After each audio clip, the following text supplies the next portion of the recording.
કૃષિ પાક અંગે હવામાન નિષ્ણાંત અંબાલાલ પટેલ દ્વારા એક મોટી આગાહી કરવામાં આવી છે, જેમાં તેમના દ્વારા જણાવવામાં આવ્યું છે કે આ વાતાવરણ શિયાળુ પાક માટે યોગ્ય નથી, પરંતુ ખેડૂતોએ કોઈ ચિંતા કરવાની જરૂર નથી, કારણ કે 17મી નવેમ્બર એટલે કે આજથી ધીરે ધીરે ઠંડીની શરૂઆત થઈ જશે।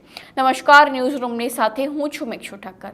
હાલમાં ગુજરાતીઓને બેવડી ઋતુનો સામનો કરવો પડી રહ્યો છે, જેમાં સવારના સમયે ગુજરાતીઓને ઠંડીનો અનુભવ થાય છે, તો ધીરે ધીરે જેવી રીતે બપોરનો સમય આવે છે ત્યારે ગરમી અનુભવાઈ રહી છે, પરંતુ હવે ગુજરાતીઓએ ચિંતા રાખવાની કોઈ જરૂર નથી, કારણ કે 17મી નવેમ્બર એટલે કે આજથી ધીરે ધીરે ઠંડીની શરૂઆત થઈ જશે અને ગુજરાતીઓને ગરમીથી રાહત પડશે। તેમજ અંબાલાલ પટેલ દ્વારા વધુ આગાહી કરવામાં આવી છે કે જેવી રીતે આ વખતે ગુજરાતમાં ગરમીએ રેકોર્ડ બ્રેક તોડ્યો છે, તેવી જ રીતે રાજ્યમાં ઠંડી પણ રેકોર્ડ બ્રેક તોડશે અને તેમાં સૌથી વધુ ઉત્તર ગુજરાતમાં ઠંડીનું વાતાવરણ જોવા મળશે। તો હવે આ અંગે અંબાલાલ પટેલે વધુમાં શું કહ્યું, ચાલો સાંભળીએ। હાલમાં હજુ ઠંડી પડી રહી નથી। શિયાળુ પાક માટે આ વાતાવરણ લગભગ અત્યારે હાલ જીરા માટે વાતાવરણ યોગ્ય ગણી શકાય નહીં, પરંતુ આમ છતાં જીરું તો ઘણા ખેડૂતોએ વાવેતરમાં કરવામાં છે, કારણ કે સિઝન લેટ પડી જાય, પરંતુ ઠંડી અંગે જોઈએ તો એક સામાન્ય હળવો પશ્ચિમી વિક્ષેપ આવેલ છે અને જેના કારણે દેશના ઉત્તરીય પર્વતીય પ્રદેશોમાં કંઈક અંશે લગભગ એની અસર થતાં તારીખ 17મીથી ન્યૂનતમ તાપમાન ઘટે, પરંતુ મહત્તમ તાપમાન ઘટવાની હજુ વાર છે। તારીખ 23, 24, 25માં નવેમ્બરમાં મજબૂત પશ્ચિમી વિક્ષેપ આવવાની શક્યતા છે, ત્યારે લગભગ ન્યૂનતમ તાપમાન અને મહત્તમ તાપમાનમાં ઘટાડો થવાની શક્યતા રહેશે। અત્યારે ઘણા ઠેકાણે ન્યૂનતમ તાપમાન વધવામાં છે અને મહત્તમ તાપમાન ઘટવામાં છે, કારણ કે લગભગ દેશના ઉત્તરીય પર્વતીય પ્રદેશોમાં ધૂંધ છે અને ધુમ્મસ છે, આ બધા કારણો હોઈ શકે, પરંતુ હવે હમણાં ન્યૂનતમ તાપમાન ઘટશે। ઉત્તર ગુજરાતના ભાગમાં લગભગ ન્યૂનતમ તાપમાન 16 ડિગ્રી સેલ્સિયસ જેવું થવાની શક્યતા રહેશે અને સવારના ભાગમાં ઠંડી રહેશે।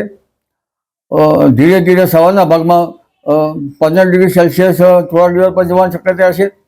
સવારના ભાગમાં ઠંડીના કારણે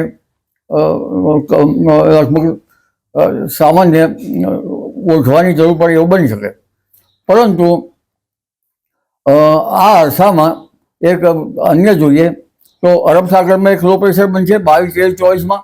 બંગાળ ઉપસાગરમાં પણ 22, 23, 24 કે 25માં એક ડિપ્રેશન બનવાની શક્યતા રહેશે, ડીપ ડિપ્રેશન બની શકે છે અને નવેમ્બરના ત્રીજા સપ્તાહના અંતમાં લગભગ સાયક્લોન પણ બનવાની શક્યતા રહેશે।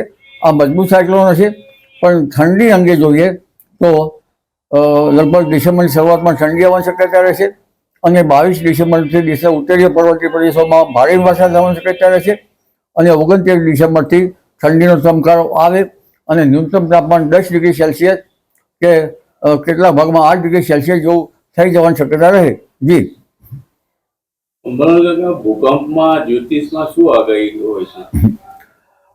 સામાન્ય ભૂકંપ જે છે એમાં મજની જ્યોતિષમાં એનો ઉલ્લેખ છે, પરંતુ ત્યાંની આગાહી તો હવામાં જે સિસ્મોટિક ધરતીકંપના તજજ્ઞો જે છે એ જાણકાર કહી શકે, પણ એટલું કહી શકાય કે ફળ જ્યોતિષમાં આગ્નેય મંડળમાં આ ધરતીકંપ થવામાં છે।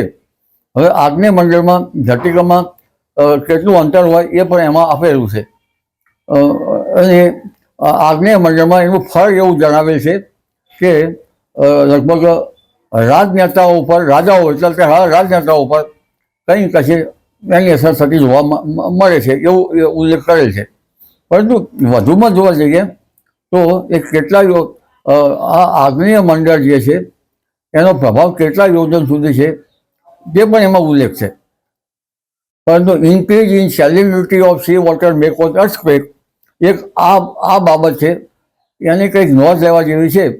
તો આ બાબતે વૈજ્ઞાનિકોની નોંધ લે તો જ ખબર પડે, કારણ કે સમુદ્રમાં ખારાશ વધે તો ધરતીકંપ થાય એવું કદાચ બની શકે। અને આ જોવા જઈએ તો કચ્છ જે છે ભાગ છે એ ધાબા પર છે સિસ્મોલોજીકલ, અને ખારાશમાં જ્યાં જ્યાં ખારાશ હશે નીચે ત્યાં એનો અભ્યાસ કરવો જોઈએ કે પેટાળમાં આ ધરતીકંપ લગભગ ઉત્તર ગુજરાતના ભાગોમાં, ભારતના ભાગોમાં, અન્ય ભાગોમાં આવ્યું છે. એટલે જમીનમાં ઊંડાઈએ કેટલી ખારાશ છે અને સમુદ્રની શું સ્થિતિ છે અને સિસ્મોગ્રાફિકલ શું સ્થિતિ છે એ બાબતમાં વૈજ્ઞાનિકો પ્રકાશ પાડે તો આ બાબતે કહી શકાય. જી.